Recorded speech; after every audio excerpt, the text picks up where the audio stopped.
Okay, good afternoon and welcome. You are tuning in to the remote public scoping meeting for the 1160 Flushing proposal. For the record, I'll note that the City Environmental Quality Review or CEQR number for this project is 21DCP199K. My name is Stephanie Shalou and I'm the Director of the Environmental Assessment and Review Division here at the Department of City Planning. One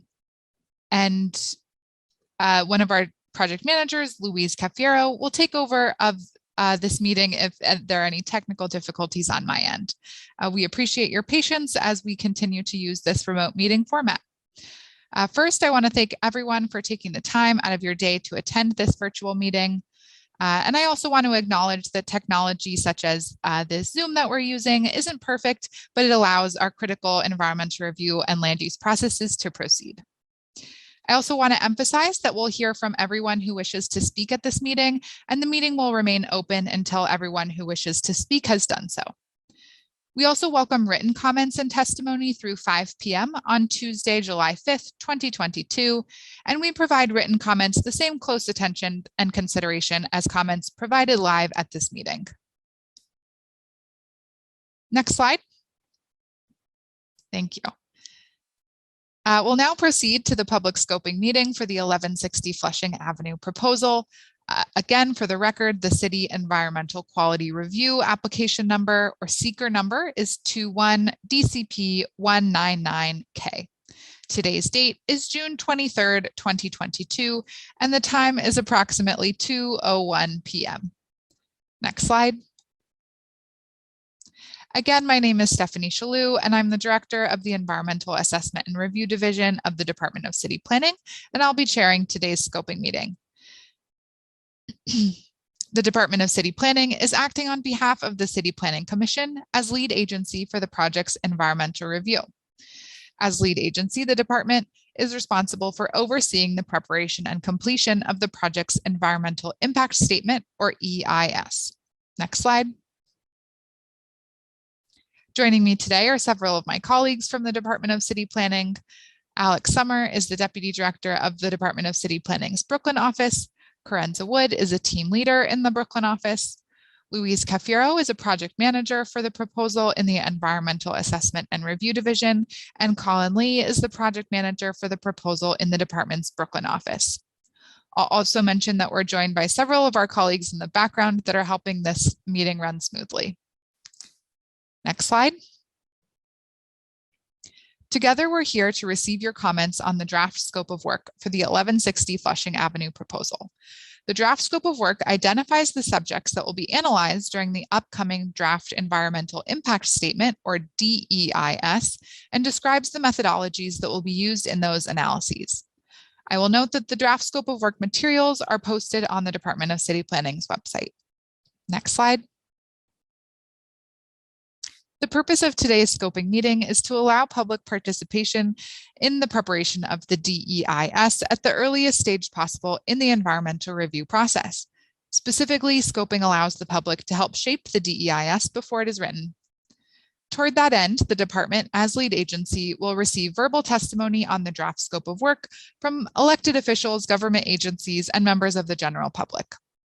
We also welcome, as I mentioned, written comments on the draft scope of work. That written comment period will end Tuesday, July 5th, 2022 at 5 p.m. Next slide. At the end of the written comment period, the department as lead agency will review all comments, those we hear today, as well as any written comments that we've received. After carefully reviewing all comments, the department will decide what changes, if any, need to be made to the draft scope of work, and we will issue a final scope of work. It's the final scope of work that serves as the basis for preparing the draft environmental impact statement. Next slide. Today marks the beginning of that written comment period on the draft scope of work. Decisions will not be made today regarding the draft scope of work. Again, the purpose of the meeting is to allow the public to provide their comments on the draft scope of work and allow the department to listen to those comments. It's important that all voices are heard today. Next slide. I'll now focus on the structure of today's meeting, which will be divided into 3 parts. During the first part, the applicant team will make a brief presentation describing the 1160 Flushing proposal. The applicant team will then provide a brief summary of the environmental review, the draft scope of work. This will take about 20 minutes. Then during the second part of the meeting, the department will invite testimony from elected officials, government agencies, and those speaking on behalf of the local community board. Then during the third and final part of the meeting, we'll receive testimony from members of the general public. Next slide. Some logistics: if you do wish to speak and plan to access this meeting online, please remember to register online on the NYC Engage portal at www.nyc.gov/NYC-engage and select the 1160 Flushing Avenue Scoping Meeting page. A link to join us and provide your testimony will be displayed after you've registered and completed the registration process, and then we'll add you to our speakers list. When it's your turn to speak, your name will be called and you'll be granted temporary speaking privileges by our back of house Department of City Planning staff, and you'll be promoted to panelist. This allows you to unmute your microphone and the ability to turn on your camera if you wish. Please note that promoting speakers can take a moment, so we ask that everyone remains patient. There will be a short period where it appears that you're no longer in the meeting. Be patient, you'll automatically rejoin the meeting as a panelist. Once you are promoted as a panelist, we'll help you unmute your microphone and you'll be asked to convey your remarks. To allow us to hear from everyone who wishes to speak, we ask that you limit your remarks to 3 minutes. A 3-minute countdown clock will be displayed on the screen if you're participating online. At the 3-minute mark, your time will expire and you'll be asked to conclude your remarks. As a reminder, if you choose to turn on your camera, we will be able to see you at this meeting. Next slide. For those of you joining us by phone, if you do wish to provide testimony via phone, please select *9 when I prompt you. Listen for me to call out the last 3 digits of your phone number, at which point we will help you unmute your microphone and the ability to share your testimony. You will need to press *6 to unmute your telephone so that we can hear you. And then again, at the 3-minute mark or when you've concluded your remarks, you will press *6 again to mute yourself. We'd like to encourage dial-in participants who wish to provide testimony to register via phone on the dial-in participant hotline, which we'll display again in a moment. Please note that muting and unmuting registered speakers takes a moment, and so we appreciate your patience. Next slide. As I mentioned, speakers from the general public have 3 minutes to give testimony. There are a few exceptions to that 3-minute limit.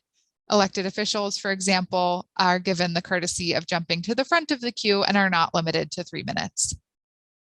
If you are viewing this meeting on live stream and wish to testify, please be mindful of potential background noise during your testimony.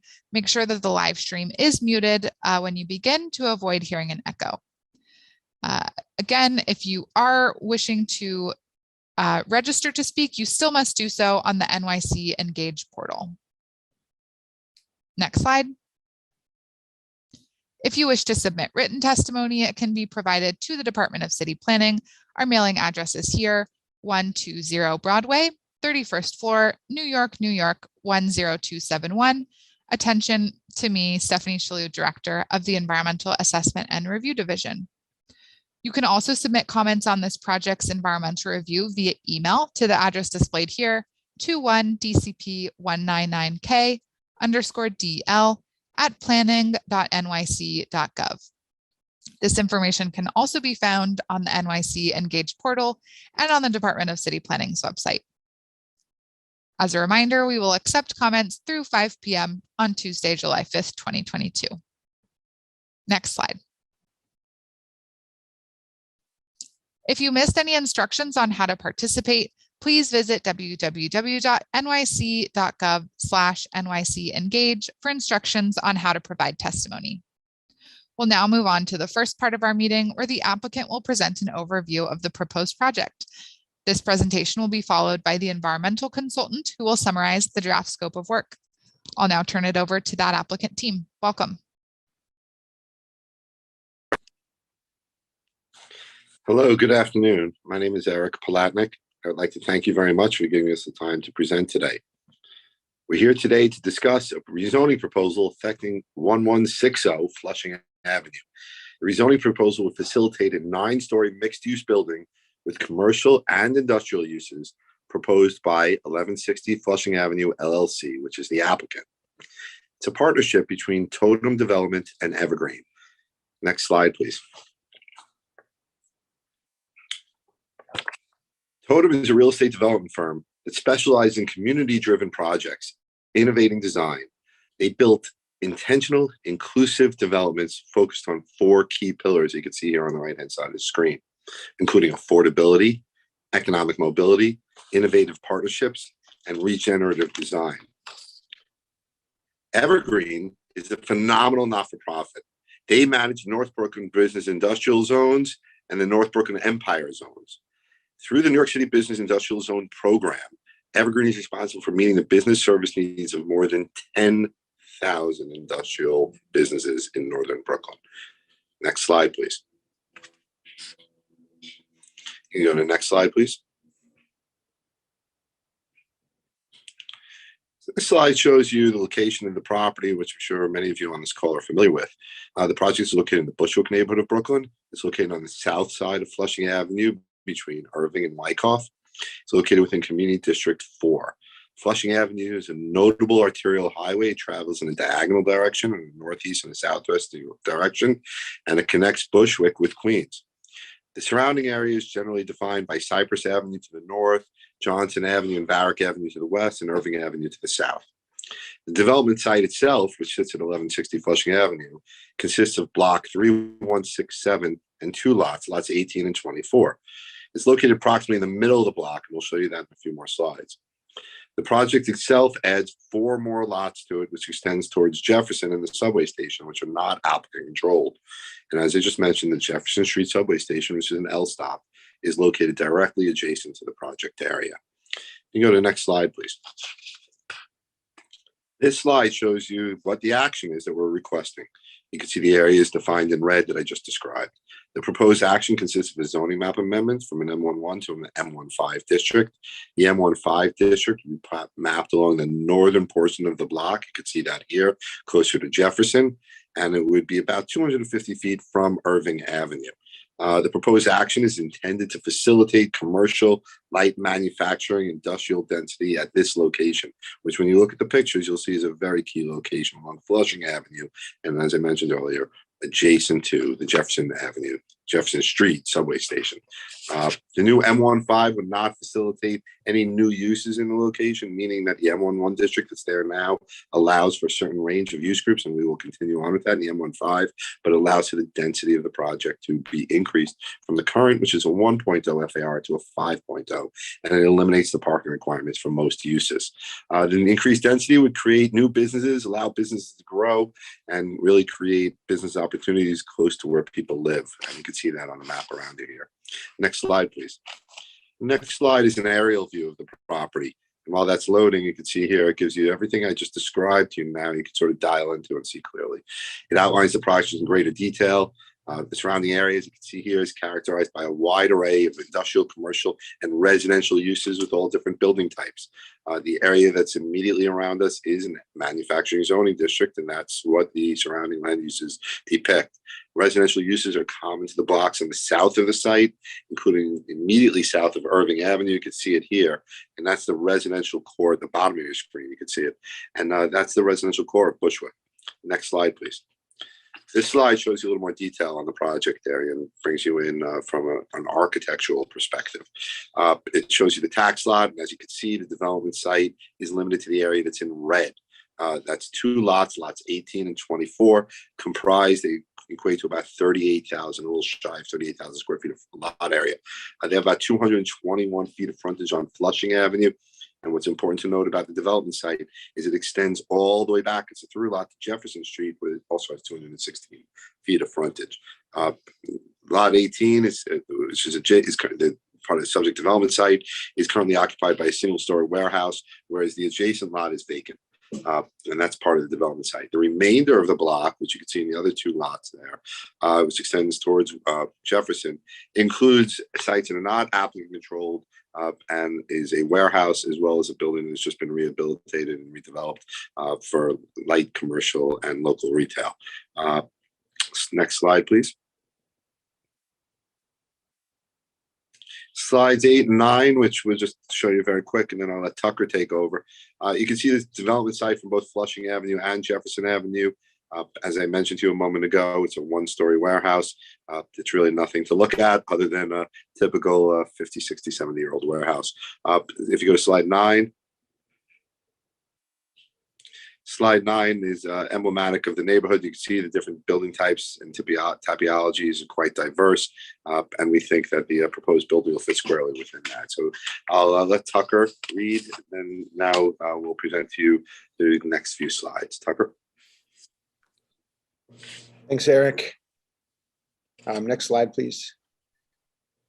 Here's just an initial proposed illustrative rendering of the building. Next slide, please. I'll go into greater detail on the project proposal. We've focused for a long time in the lead up to this proposal on all of the intense and necessary planning work that's taken place in this North Brooklyn area over the last number of years, particularly as it relates to industrial retention and urban planning. And so worked with our partners at Evergreen to really understand how all these past planning efforts informed what you'll see here today. Next slide, please.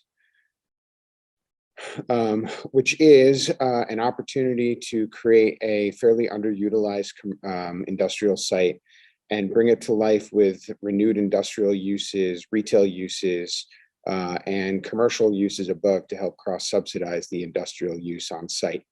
Next slide, please. Our partners at Evergreen have worked with us to ensure that we retain at least one FAR of industrial space in the project proposal. As many people know, one FAR of industrial is the as of right use today. So we've been very excited to work with Evergreen to continue that commitment to industrial use on the site, but think about ways to, above that use, bring online other commercial uses, other job generating uses to this area of North Brooklyn and Bushwick. And so if you look at the next slide, see how we think it's interesting opportunity to have office use, industrial use, and retail use kind of coexist in one building. There's been a lot of discussion about how complementary or not these commercial uses have been over the years. I think we're excited to try to pilot a concept here that would allow for the three uses to be housed under one roof. Next slide, please.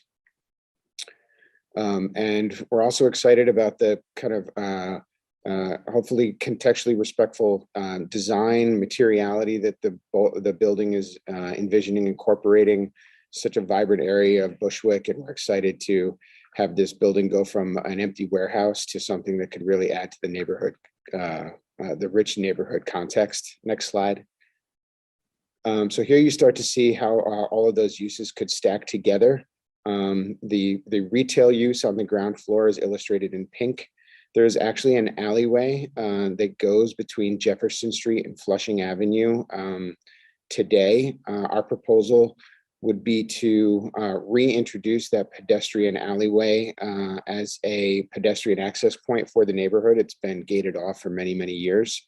And create a retail alley that would serve Jefferson Street and Flushing Avenue, create a kind of continuous retail experience on the ground floor of the building.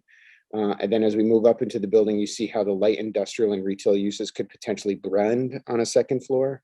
So we think it's really interesting to think about maker spaces, whether it be furniture maker or jewelry maker or potentially like a food manufacturing use, but could potentially have a maker space that would lead out into a retail space. And so industrial and retail really kind of coexisting here in a complementary fashion.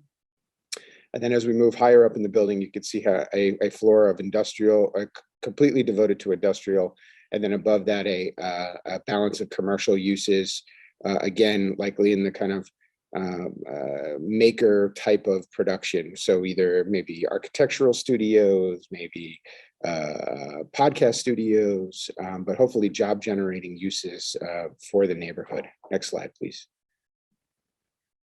Just some illustrative concepts of how the different uses would coexist here in the building. See, we have our loading dock on Flushing Avenue for the commercial use. And then the actual main entranceway into the building would actually be on the alley potentially between Flushing and Jefferson at the ground floor. And then as we move forward, next slide, please, you start to see how the uses stack together, like I kind of talked through illustratively, but here you can kind of see it in plan of the retail uses and industrial uses coexisting as you move up into the second floor. And then next slide, you start to see on the third floor plan of industrial spaces kind of ranging potentially from 5 to 20,000 square feet if a single tenant wanted the whole space. But working with Evergreen, we can really think through how to program that industrial space really well. And then as you move up through the balance of the building, you start to see the smaller commercial footprints. And again, building design with a lot of flexibility of about a 25,000 square foot floor plate that could be divided up into smaller spaces or potentially floor through if a tenant was excited about that type of use. And next slide, please. There's just a couple of illustrative images of that retail alley that we talked about.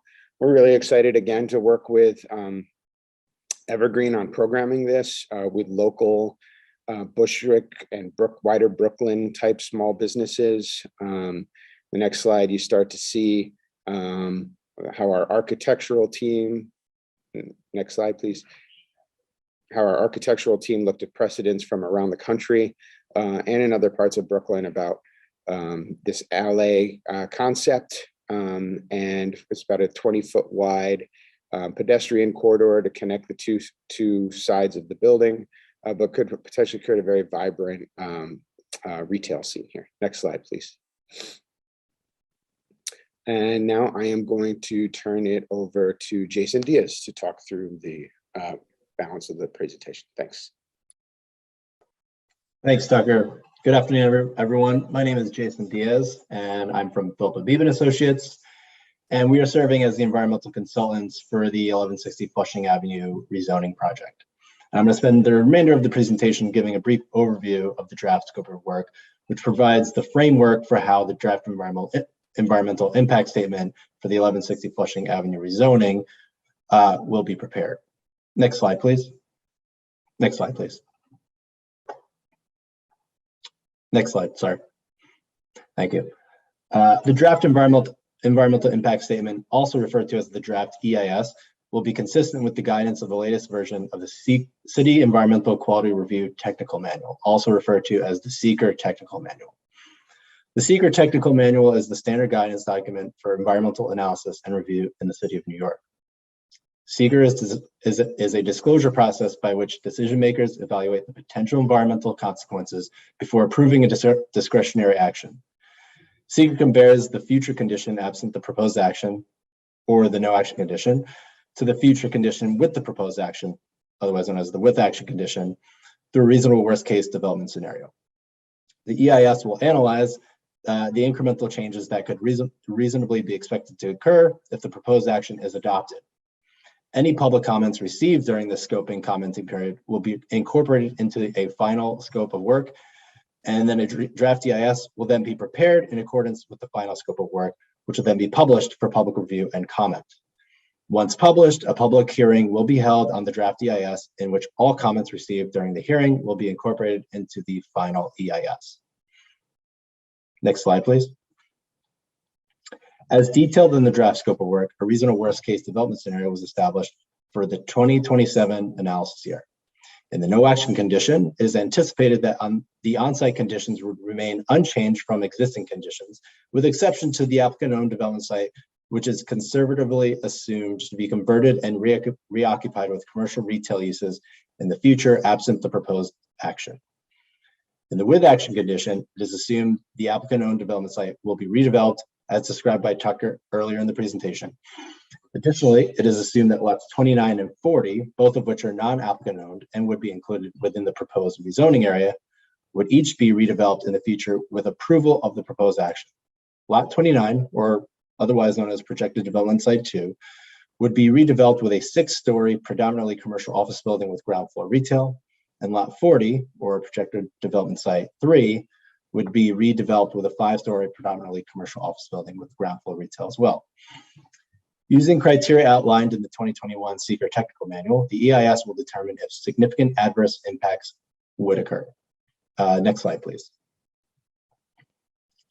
As shown in this table, when comparing the no action condition to the with action condition, the proposed action is expected to result in a net increase of approximately 234,000 gross square feet of commercial office space, 46,000 square feet of retail space, 33,000 square feet of light industrial space, and 60,000 square feet of community facility space, as well as a net increase of approximately 1,300 new workers within the project area compared to no action conditions. This incremental difference between the no action and with action condition highlighted in this table will serve as the basis of the impact analyses that are presented in the draft EIS.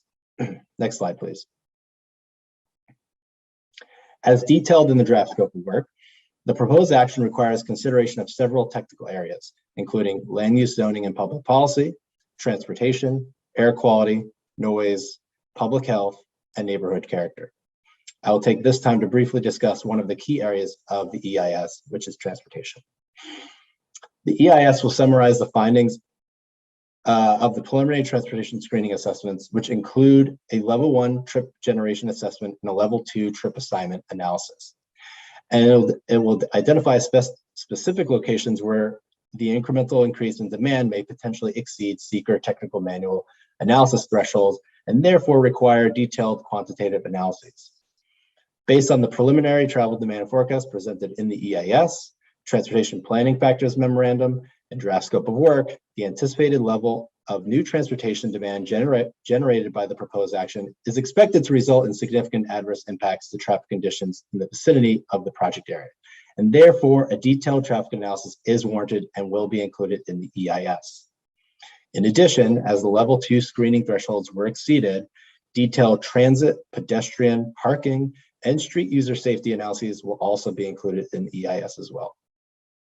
The draft scope of work provides a more detailed outline of how each of these technical areas will be examined and identifies study areas, types of data that we'll be gathering, how these data would be analyzed, and how potential impacts would be quantified. Next slide, please. In addition, the EIS will include a mitigation chapter, which describes mitigation measures to address any significant adverse impacts that are identified in the EIS. Where impacts cannot be mitigated, they will be identified as unavoidable adverse impacts. An alternatives chapter will also be included in the EIS, and that will evaluate alternative development proposals that may reduce or eliminate any significant adverse impacts. The alternatives are usually defined when the full extent of the proposed action's impacts are determined. As of now, the EIS is expected to study a no action alternative, which assumes that the currently vacant former industrial building on projected development site 1 would be converted and reoccupied with commercial retail uses. And it will also study a no significant adverse impacts alternative, which presents a scenario where all action generated impacts are either eliminated or avoided. Additional alternatives may be developed during the scoping process in coordination with the lead agency. A chapter summarizing all comments on the draft scope of work at EIS will be included as well. The draft scope of work can be viewed in its entirety online on DCP's website, which is shown at the bottom of the screen on the slide here. I'd like to thank you for your time. This marks the end of the applicant's presentation on the 1160 Flushing Avenue rezoning and overview of the CEQR framework. And with that, I'll pass it back to Director Shalhoub at EARD. Thank you. Thank you, Jason, Tucker, and Eric for the presentation.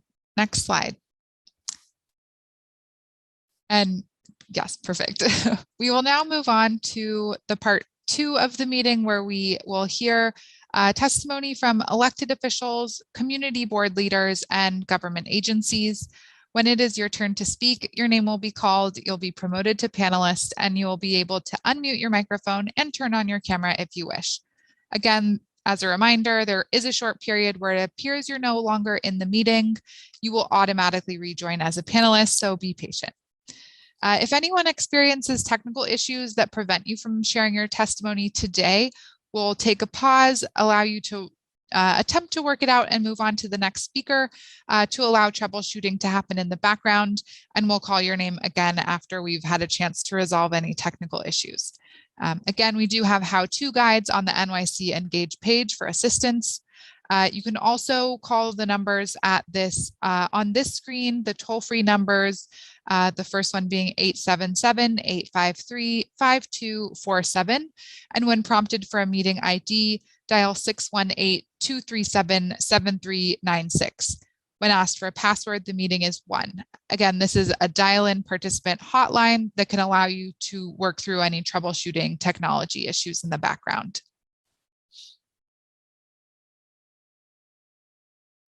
All right, I'm checking with my colleagues in the back of house to see if we have any members of this group that have signed up to speak. Again, these are elected officials, government agencies, and members of the local community board speaking on behalf of the board.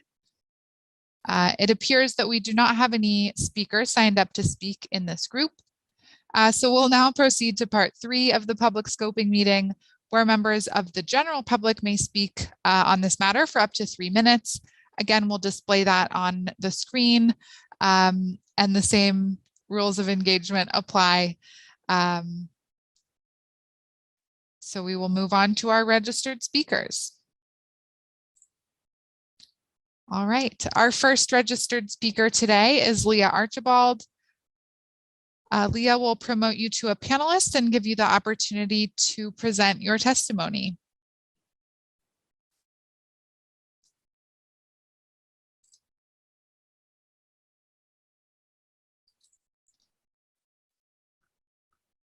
There.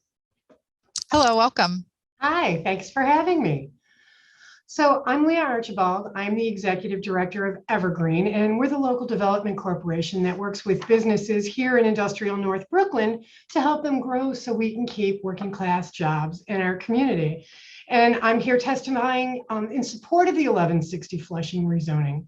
We're grateful that Totem Partners have crafted a proposal that both retains industrial real estate in North Brooklyn and expands commercial development.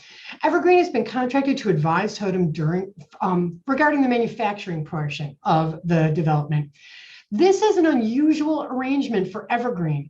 We are involved because the project aligns both with our organizations and the local community's development goals and has the potential to serve as a model for similar developments in the future. Evergreen is supportive of the mixed commercial industrial concept. We believe that if it's done correctly, it will result in no net loss of manufacturing space while allowing for additional commercial development. This corner of the industrial business zone has a variety of uses beyond manufacturing, including retail, hospitality, office space, sometimes all in the same block. In areas that have a variety of uses, we believe that the mixed commercial manufacturing projects are a good way to improve and preserve manufacturing space for working class jobs. In our own Brownfield Opportunity Area Plan, Evergreen recommended that property owners be allowed to develop additional commercial space as long as manufacturing is preserved. This project does exactly that. In fact, the proposed proportion of industrial set aside is actually better than the ratio that's already been approved in a number of other industrial business incentive area applications, such as 25 Kent. This project is not just aligned with our organization's development goals, it's well aligned with the goals for the development in Community Board 4 set forth by the Bushwick Community Plan.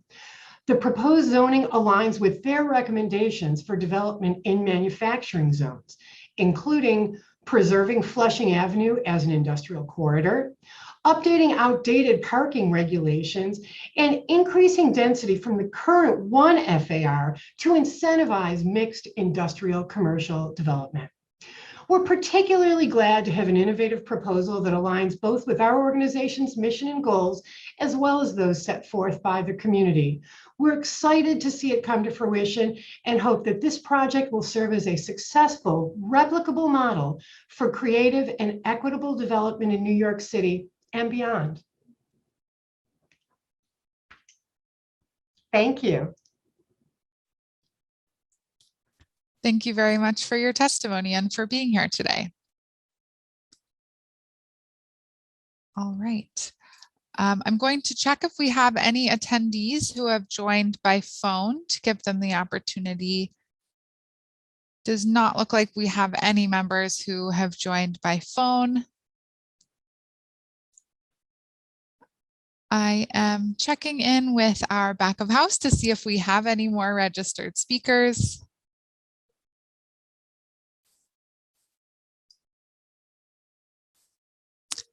It does not appear that we have any other speakers registered at this time. So at this time, we're going to take a brief pause and allow anyone who might be viewing the live stream or attending but not having registered to give folks an opportunity to register via the NYC Engage portal. Again, those instructions are going to be on nyc.gov/NYC Engage. Production, if we can bring up the slide with the instructions on how to participate.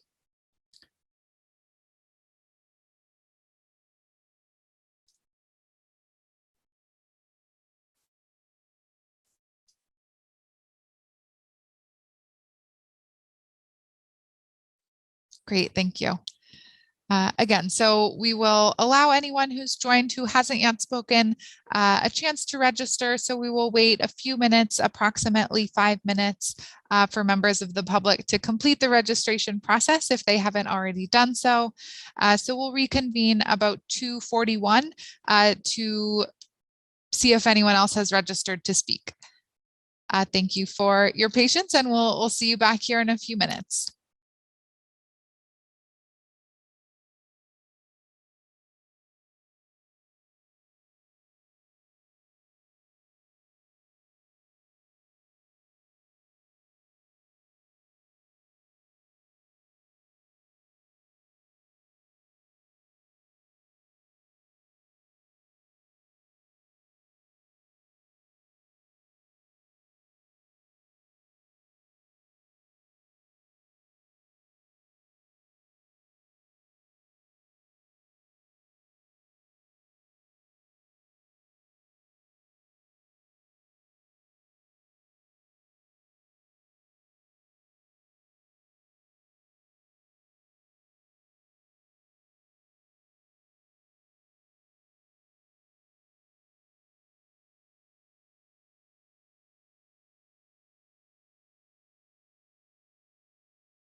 Good afternoon, everyone. Welcome back. Again, you're tuning in to the remote public scoping meeting for the 1160 Flushing Avenue proposal.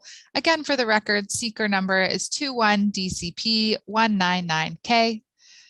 My name is Stephanie Shalou, Director of the New York City Department of City Planning's Environmental Assessment and Review Division. We're currently on part 3 of the public scoping meeting, where members of the public are invited to speak on this matter.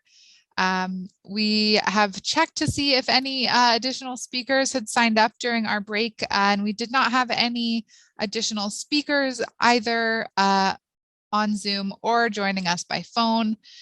So we will move to close the meeting at this time. If anyone did have difficulty and was not able to register, please recall that you can submit written testimony online by going to the NYC Engage portal. This meeting will be in the previous meetings category on NYC Engage. You can also find our contact information on DCP's website, and you can email or mail comments directly to us. Again, comments can be emailed to the project's environmental review email address 21DCP199K_DL@planning.nyc.gov, or mailed to us directly at 120 Broadway, 31st floor, New York, New York, 10271. Attention, Stephanie Shalou. The deadline, again, as a reminder, for submitting these comments in writing is 5 p.m. on Tuesday, July 5th, 2022.